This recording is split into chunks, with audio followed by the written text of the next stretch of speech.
Welcome to Positive Behavior Interventions and Supports on the Bus, also known as PBIS. I'm Dina Holiday Ingram, and I'm the Director of Student Discipline. I always like to start off with Fulton County Schools' vision, which is for all students to learn to their full potential. And our mission: educate every student to be responsible, productive citizen. And I like to start off with the vision and mission, because it reminds us that while we are a school system, our goal, yes, is to make sure our students get the academic skills that they need to be successful.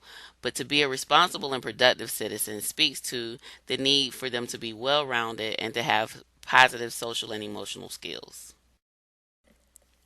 When we think of academic achievement, oftentimes you may think of just effective instruction, and that's what enables students to be successful academically, or behavior supports and interventions, and that alone in your mind might render the academic achievement. However, this slide indicates that actually, in order for students to achieve academically, there has to be effective instruction and behavior supports and interventions in place, and that it's a continuous interaction. So let's look at it in an equation format. In order for students to reach their maximum level of achievement, if we have effective instructional strategies and poor behavior interventions and supports, students are not going to reach their full potential and achieve. If we have poor instructional strategies plus behavior interventions and supports, again, students will not reach their full potential. It takes effective instructional strategies and positive behavior interventions and supports in order for students to reach their maximum level of achievement. So let's look at it from a student's point of view as it relates to their day. The student's day to them is more than the time that they spend at school, and the day actually begins when they get on the bus and ends when they get off the bus. So the bus is actually the gateway to our school system every day for our students to and from school. So, because our school buses are the gateway to student success, we want to make sure that we provide door to door behavior supports. And when we say door to door behavior supports, we mean a lot of systems and a lot of people working together to ensure that our students are supported from the time that they leave their home to the time that they return.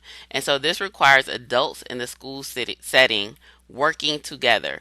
And when I say adults, that includes transportation personnel, educational staff, as well as administrators.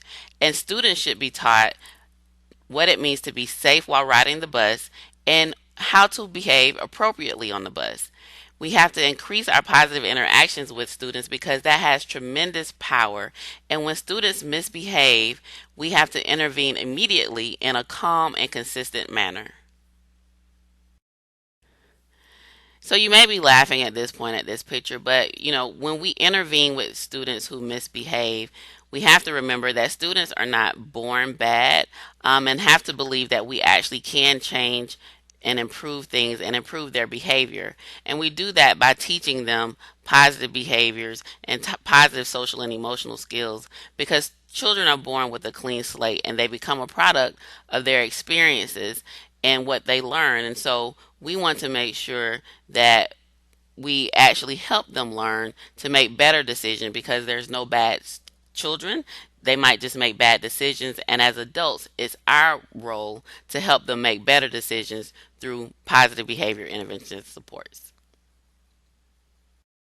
When we think about reasons why problem behavior occurs on the bus, some of it could be that students may relate more to other situations or circumstances outside of our control. Maybe they're results of problems in the home, issue with peers at the bus stop, demands or problems at school, anxiety of the upcoming situation, or boredom during the bus ride.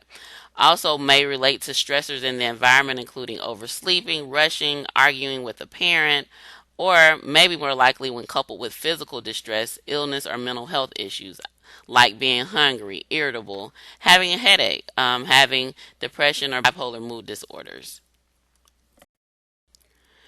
So there was a survey conducted by Randy Sprick at the University of Oregon, and he surveyed 300 bus drivers to find out what problems behavior occurred and how often they occurred.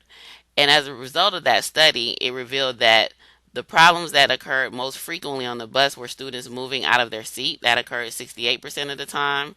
Noise or being rowdy, 64% of the time. Rude or disrespectful, 43% of the time. And fighting or hitting, which occurred 39% of the time. So that was in Oregon. What we did was to actually ask our drivers. We conducted a survey of approximately 680 bus drivers a couple years ago and asked them, what challenges do you encounter on the bus? And as a result of that survey, you'll see in the far left column, 62.5% said students changing seats, 62.4% said they were students being too noisy, 30% 36% indicated teasing, taunting, or name calling, 35% for disrespect, 49% failure to follow directions, and 28% for fighting. So, although there was the previous slide revealed a study conducted at the University of Oregon, when we surveyed our bus drivers, the same trends appeared in the same percentages, or around the same percentages. So, what can we do? You'll notice another interesting slide. When behavior occurs, the first thing we want to do is put students out traditionally. And when I say we, I'm speaking very generally. But of course, putting a student out and having them on the hood of a car going 99 miles an hour in a 35 mile per hour zone is definitely not going to be helpful and is a very unsafe condition.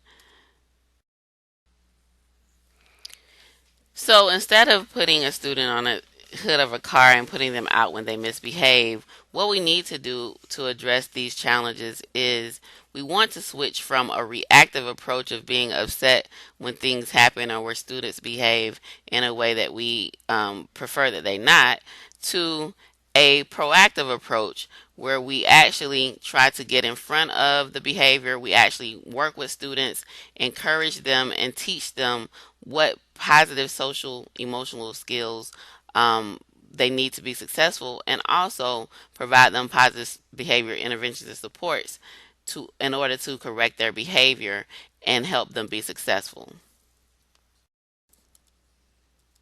The solution is actually not in a program. There is no program that can come and cure all kids and say, okay, if you do ABC, then this will help all your kids behave appropriately. You may have heard terms like proactive discipline, RTI, PBIS, PBS, Schoolwide Discipline Plan, or even proactive discipline. And all of these terms really speak to framework that we call Schoolwide Positive Behavior Interventions and Supports, Schoolwide PBIS, which is not a program but a nationally recognized framework for using and analyzing data to systemically implement evidence based practices that will increase or improve student achievement and social behavior. Key focus being that positive behavior, like academics, is taught and can be learned. So when we talk about school-wide positive behavior interventions and supports, PBIS, again, it's about four key elements, and those key elements are using and analyzing data to systemically implement evidence-based practices that will increase student achievement and social behavior, which are our outcomes. So using data, not what we think, what we feel, but looking at our data to say, okay, what are the issues, and how can we systemically implement practices that have been proven that will help us achieve the outcomes we want, which are improving student behavior and improving academic achievement. So PBIS supports decision making, supports student behavior, and also supports staff behavior.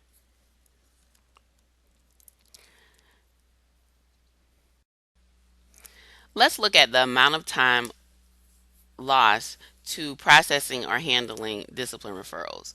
You'll notice that each incident, each referral takes about 45 minutes per incident. And of that 45 minutes, 30 minutes is administrator time and 15 minutes is teacher or bus driver time. And the student is a total loss of 45 minutes for the students because they're involved in both of those processes. So for 1,000 referrals, that is a total of 1,500 hours lost, which equals 188 days of instruction, which is actually more than an academic school year. When we look at our data, as it relates to discipline incidents on the school bus for the last 4 years, we'll notice a couple things. The good thing is that we're trending downward, and so that our discipline incidents are decreasing, and that has happened consistently for the last 2 years. But remember from the previous slide, for 1,000 referrals, the total amount of instruction days lost was 188 days. And so even last year, we had 1,348 incidents on the school bus. So that would be 1,348 referrals. While it's less than the prior year, again, we really want to make sure that we improve climate so we can continue to see that number go down. So, and if we want to continue to see the downward trend in discipline incident reports or referrals, again, one of the key elements is systems. We have to do our work and we have to implement efforts in a systemic way throughout the district in order to continue to see those trends. And so systems is the establishment of organizational supports that build capacity to use effective interventions at the school, district, and state levels. In Fulton County Schools, we have a district leadership team that oversees implementation of PBIS throughout the district. We've provided school-wide positive behavior interventions and supports workshops for assistant principals, and we have 14 schools who have actually completed a 3-day PBIS implementation workshop through our partnership with the Georgia Department of Education. So these 14 schools have received training by Georgia DOE on implementation of positive behavior interventions and supports, PBIS. So many of you may drive for one of the 14 schools listed on the previous slide, but all of you will have the opportunity to implement PBIS because the transportation department is going to actually implement PBIS throughout the department. This will be done through a transportation PBIS team, which will be made up of the certified instructor trainers, also known as CITs. And there will be a number of opportunities to build your capacity in this area through training opportunities that will either be in person, through PD 360 or Edivation, and maybe even some conferences. We will build those training opportunities into trainings or meetings that are already a part of your organizational structure, like state mandated training, midday or loading zone meetings, as well as organization meetings. And then we will incorporate PBIS literature into your driver logbook so that you'll have information there for quick references and study opportunities. In addition to your logbook, if you like to have additional resources to be able to look at some additional information on PBIS, these are two great websites that can provide some additional reading for you, or if you're just surfing the net, www.behaviordoctor.org or www.pbis.org. So I hope that you've gained a basic overview of what PBIS, Positive Behavior Interventions and Supports, is, and look forward to working with you and the transportation department on actually building your capacity and your knowledge in this area so that we can ensure that we have door-to-door behavior supports for all of our students. Thank you.